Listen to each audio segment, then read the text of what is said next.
आज है 3 जून 2026 दिन बुधवार।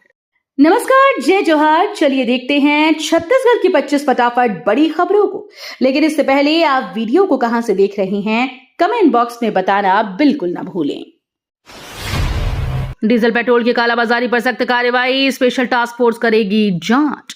छत्तीसगढ़ में डीजल और पेट्रोल की कालाबाजारी रोकने के लिए सरकार ने सख्त कदम उठाए। अब स्पेशल टास्क फोर्स पूरे मामले की जांच करेगी और दोषियों के खिलाफ कड़ी कार्रवाई की जाएगी। अवैध भंडारण, अनियमित बिक्री और तस्करी जैसी गतिविधियों पर विशेष निगरानी रखी जाएगी। अधिकारियों को नियमित जांच और छापेमारी के निर्देश दिए गए। सरकार का कहना है कि ईंधन की आपूर्ति व्यवस्था को पारदर्शी बनाए रखने और उपभोक्ताओं के हितों की सुरक्षा के लिए यह अभियान लगातार जारी रहेगा। रायपुर से बस्तर तक स्कूल में शिक्षक गायब, अटैचमेंट खेल पर कार्रवाई की तैयारी। छत्तीसगढ़ में रायपुर से बस्तर तक सरकारी स्कूल में शिक्षकों की कमी और दफ्तरों में अटैचमेंट का मामला गंभीर होता जा रहा है। कई शिक्षक स्कूल में पढ़ाने के बजाय विभागीय कार्यालयों में संलग्न पाए गए, जिससे छात्रों की पढ़ाई प्रभावित हो रही है। मामले को लेकर शिक्षा विभाग सख्त नजर आ रहा है और कई जिलों के डीईओ पर कार्रवाई की तैयारी चल रही है। एमपी के बाद छत्तीसगढ़ में बढ़ सकता है बस किराया, 20% वृद्धि प्रस्तावित। मध्य प्रदेश में किराया बढ़ने के बाद अब छत्तीसगढ़ में भी बस यात्रियों पर महंगाई का असर पड़ सकता है। बस संचालकों ने परिवहन विभाग को किराए में 20% वृद्धि का प्रस्ताव सौंपा। उनका कहना है कि डीजल की कीमतों में लगातार बढ़ोतरी, रखरखाव खर्च और अन्य परिचालन लागत बढ़ने से मौजूदा किराए पर संचालन मुश्किल हो गया। परिवहन विभाग प्रस्ताव पर विचार कर रहा है। शिशु स्तनपान में छत्तीसगढ़ देश में अव्वल, जागरूकता और स्वास्थ्य सेवाओं से मिली बड़ी सफलता। छत्तीसगढ़ से शिशु स्तनपान के क्षेत्र में देश भर में पहला स्थान हासिल किया है। राज्य में जन्म के तुरंत बाद स्तनपान शुरू कराने और 6 माह तक केवल मां का दूध देने की दर में उल्लेखनीय वृद्धि दर्ज की गई। महिला और बाल विकास विभाग, स्वास्थ्य विभाग और आंगनबाड़ी कार्यकर्ताओं के संयुक्त प्रयासों से ये उपलब्धि मिली है। सरकार ने इसे मातृ शिशु स्वास्थ्य सुधार और जन जागरूकता अभियानों की बड़ी सफलता बताया। छत्तीसगढ़ की निकल कॉपर खदान में मिला विशाल भंडार, दुर्लभ खनिजों की बड़ी संभावना। छत्तीसगढ़ में देश की पहली निकल कॉपर खदान से बड़ी उपलब्धि सामने आई। खदान में करीब 1.3 किलोमीटर तक खनिज भंडार मिलने की पुष्टि हुई। विशेषज्ञों के अनुसार यहां लाखों टन निकल, कॉपर और अन्य दुर्लभ खनिज मौजूद होने की संभावना है। ये खोज देश की खनिज सुरक्षा और औद्योगिक विकास के लिए महत्वपूर्ण मानी जा रही है। इलेक्ट्रिक वाहन, बैटरी निर्माण और आधुनिक तकनीकी उद्योगों में इन खनिजों की मांग लगातार बढ़ रही है। टीटी को लेकर बड़ी हलचल, इन सर्विस शिक्षकों के लिए अलग परीक्षा की मांग। टीटी को लेकर शिक्षा विभाग में गतिविधियां तेज हो गई। इन सर्विस शिक्षकों के लिए अलग पात्रता परीक्षा आयोजित करने की मांग जोर पकड़ रही है। मामला सुप्रीम कोर्ट तक पहुंच चुका है, जिसने संबंधित प्रक्रिया पूरी करने के लिए 31 अगस्त तक का समय दिया। शिक्षकों का कहना है कि सेवा में कार्यरत शिक्षकों की परिस्थितियां नए अभ्यर्थियों से अलग हैं, इसलिए उनके लिए अलग व्यवस्था होनी चाहिए। छत्तीसगढ़ में जल्द शुरू होगी सीएम हेल्पलाइन 1076, कॉल व्हाट्सएप से दर्ज होंगी शिकायतें। छत्तीसगढ़ सरकार जल्द ही मुख्यमंत्री हेल्पलाइन 1076 शुरू करने जा रही है। इस नई व्यवस्था के तहत नागरिक अपनी शिकायतें कॉल, मोबाइल ऐप और व्हाट्सएप के माध्यम से दर्ज करा पाएंगे। हेल्पलाइन के प्रभावी संचालन के लिए सभी विभागों के नोडल अधिकारियों को विशेष प्रशिक्षण दिया गया है। सरकार का उद्देश्य शिकायतों के त्वरित निराकरण और जवाबदेही को मजबूत करना है। शराब घोटाले में ईडी की बड़ी कार्रवाई, 1000 करोड़ से ज्यादा संपत्ति जब्त। छत्तीसगढ़ के चर्चित शराब घोटाले में प्रवर्तन निदेशालय यानी ईडी ने बड़ी कार्रवाई की। जांच एजेंसी ने अब तक 1000 करोड़ रुपए से अधिक की संपत्तियां जब्त करने का दावा किया। जब्त संपत्तियों में गोवा स्थित एक होटल समेत कई अचल और चल संपत्तियां शामिल हैं। ईडी का कहना है कि ये संपत्तियां कथित अवैध कमाई से अर्जित की गई थी। कोरबा में तेंदुए का आतंक, 48 घंटे में बैल भैंस का शिकार, ग्रामीणों में दहशत। कोरबा जिले में तेंदुए की लगातार गतिविधियों से ग्रामीणों में भय का माहौल है। बीते 48 घंटे के भीतर तेंदुए ने एक बैल और एक भैंस का शिकार किया, जिससे गांव में दहशत फैल गई। घटना के बाद ग्रामीण रात में घरों से निकलने से बच रहे हैं। वन विभाग की टीम इलाके में निगरानी बढ़ाकर तेंदुए की तलाश में जुटी है। ग्रामीणों ने वन विभाग से जल्द कार्रवाई कर तेंदुए को पकड़ने और सुरक्षा व्यवस्था मजबूत करने की मांग की। भिलाई में शेयर मार्केट निवेश के नाम पर 38 लाख की ठगी, जान से मारने की धमकी। भिलाई में शेयर मार्केट में मोटे मुनाफे का झांसा देकर एक व्यक्ति से 38 लाख रुपए की ठगी का मामला सामने आया। आरोपियों ने निवेश पर भारी रिटर्न का भरोसा दिलाकर रकम ऐंठ ली। जब पीड़ित ने अपना पैसा वापस मांगा तो उसे जान से मारने की धमकियां दी जाने लगी। मामले की शिकायत पुलिस से की गई, जिसके बाद जांच शुरू हुई।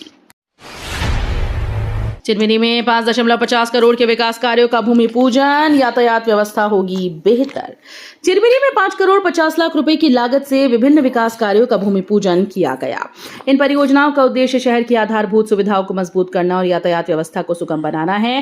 निर्माण कार्यों के पूरा होने के बाद लोगों को आवागमन में बेहतर सुविधा मिलेगी, ट्रैफिक दबाव कम होगा। स्थानीय नागरिकों ने इस पहल का स्वागत किया। प्रशासन का कहना है कि विकास कार्य तय समय सीमा में पूरे किए जाएंगे। रायपुर पुलिस कमिश्नरेट में 60 नए उप निरीक्षक शामिल, थानों में करेंगे field training. Raipur police commissionerate को 60 नए उप निरीक्षकों की सौगात मिली है। नवनियुक्त उप निरीक्षक अब शहर के विभिन्न थानों में फील्ड ट्रेनिंग शुरू करेंगे।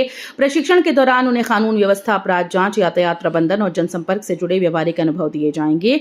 पुलिस अधिकारियों का मानना है कि इससे नए अधिकारियों की कार्यक्षमता और पेशेवर दक्षता में वृद्धि होगी। कुपोषण मुक्त छत्तीसगढ़ अभियान को गति, मंत्री लक्ष्मी राजवाड़े ने की समीक्षा। छत्तीसगढ़ को कुपोषण मुक्त बनाने के अभियान को तेज करने के लिए मंत्री लक्ष्मी राजवाड़े ने समीक्षा बैठक की। बैठक में पोषण योजनाओं की प्रगति, आंगनबाड़ी सेवा और बच्चों और महिलाओं के स्वास्थ्य संबंधी कार्यक्रमों की विस्तृत समीक्षा की गई। मंत्री ने अधिकारियों को लक्षित वर्ग तक योजनाओं का लाभ समय पर पहुंचाने के निर्देश दिए। खरीफ सीजन की तैयारी तेज, किसानों को मांग के अनुसार खाद बीज की उपलब्धता सुनिश्चित। खरीफ सीजन को देखते हुए कृषि विभाग ने तैयारियां तेज कर दी। किसानों को समय पर और मांग के अनुसार खाद और बीज उपलब्ध कराने के लिए वितरण केंद्रों पर पर्याप्त भंडारण किया गया। विभागीय अधिकारियों के अनुसार सहकारी समितियों और कृषि केंद्रों में लगातार निगरानी रखी जा रही है ताकि किसानों को किसी प्रकार की परेशानी न हो। सरकार का लक्ष्य बुआई सीजन से पहले सभी जरूरी संसाधन उपलब्ध कराना है। पीएम सूर्यघर योजना में छत्तीसगढ़ को राष्ट्रीय सम्मान, 4 जून को अवार्ड। पीएम सूर्यघर उत्कृष्टता पुरस्कार के लिए छत्तीसगढ़ का चयन राष्ट्रीय स्तर पर किया गया है। राज्य को यह सम्मान सौर ऊर्जा अभियान में उत्कृष्ट प्रदर्शन के लिए 4 जून को नई दिल्ली में प्रदान किया जाएगा। योजना के तहत प्रदेश में अब तक 1222 वेंडर पंजीकृत हो चुके हैं, जिसमें 16 रूफटॉप परियोजनाओं को गति मिली है। आईपीएल के बाद रायपुर में क्रिकेट का रोमांच, 3 से 14 जून तक सीसीपीएल। आईपीएल के रोमांच के बाद अब रायपुर में छत्तीसगढ़ क्रिकेट प्रीमियर लीग यानी सीसीपीएल का उत्साह देखने को मिलेगा। ये टूर्नामेंट 3 जून से 14 जून तक आयोजित किया जाएगा, जिसमें प्रदेश के कई प्रतिभाशाली खिलाड़ी हिस्सा लेंगे। प्रतियोगिता का उद्देश्य स्थानीय क्रिकेट प्रतिभाओं को बड़ा मंच देना और खेल को बढ़ावा देना है।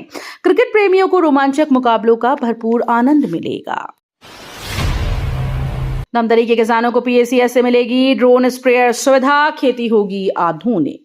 छत्तीसगढ़ के धमतरी जिले में किसानों को अब पीएसीएस के माध्यम से ड्रोन स्प्रेयर की सुविधा मिलेगी। इस पहल का उद्देश्य कृषि कार्यों को आधुनिक, तेज और अधिक प्रभावी बनाना है। ड्रोन तकनीक से कीटनाशक और उर्वरकों का छिड़काव कम समय में बड़े क्षेत्र में किया जा सकेगा। इससे किसानों की लागत और श्रम दोनों में कमी आएगी।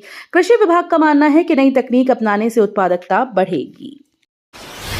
काफिला रोक, सरेंडर नक्सली दंपति की दुकान पहुंचे सीएम साय, पूछा हालचाल। बीजापुर दौरे के दौरान मुख्यमंत्री विष्णुदेव साय ने संवेदनशीलता और अपनत्व की मिसाल पेश की। उन्होंने रास्ते में अपना काफिला रुकवाकर आत्मसमर्पण कर चुके नक्सली दंपति की दुकान पर पहुंचकर उनसे मुलाकात की। मुख्यमंत्री ने उनके रोजगार, परिवार और पुनर्वास की स्थिति की जानकारी ली और मुख्यधारा में लौटने के उनके फैसले की सराहना की। इस आत्मीय मुलाकात के क्षेत्र में खूब चर्चा हो रही है। बालोद में आदिवासी समाज का उग्र प्रदर्शन, कलेक्ट्रेट पहुंच पाटेश्वर धाम पर कार्रवाई की मांग। बालोद में आदिवासी समाज के लोगों ने अपनी मांगों को लेकर उग्र प्रदर्शन किया। बड़ी संख्या में प्रदर्शनकारी कलेक्ट्रेट परिसर पहुंचे और पाटेश्वर धाम से जुड़े मामले में कार्रवाई की मांग उठाई। प्रदर्शन के दौरान नारेबाजी और विरोध प्रदर्शन से प्रशासनिक अमले में हलचल मच गई। समाज के प्रतिनिधियों ने अपनी मांगों को लेकर ज्ञापन भी सौंपा। स्थिति को देखते हुए पुलिस बल तैनात किया गया। कलेक्ट्रेट में युवक का आत्मदाह प्रयास, रास्ता बंद होने से परेशान परिवार ने मांगी इच्छा मृत्यु। कलेक्ट्रेट परिसर में एक युवक ने खुद पर केरोसिन डालकर आत्मदाह का प्रयास किया, जिससे हड़कंप मच गया। युवक ने आरोप लगाया कि उसके घर के सामने गड्ढा खोदकर आने जाने का रास्ता बंद कर दिया गया है। लंबे समय से शिकायतों के बावजूद समाधान न मिलने से वो परेशान था। युवक अपने परिवार के साथ कलेक्ट्रेट पहुंचा और इच्छा मृत्यु की मांग की। मौके पर मौजूद अधिकारियों और पुलिस ने समझाइश देकर स्थिति को नियंत्रित किया।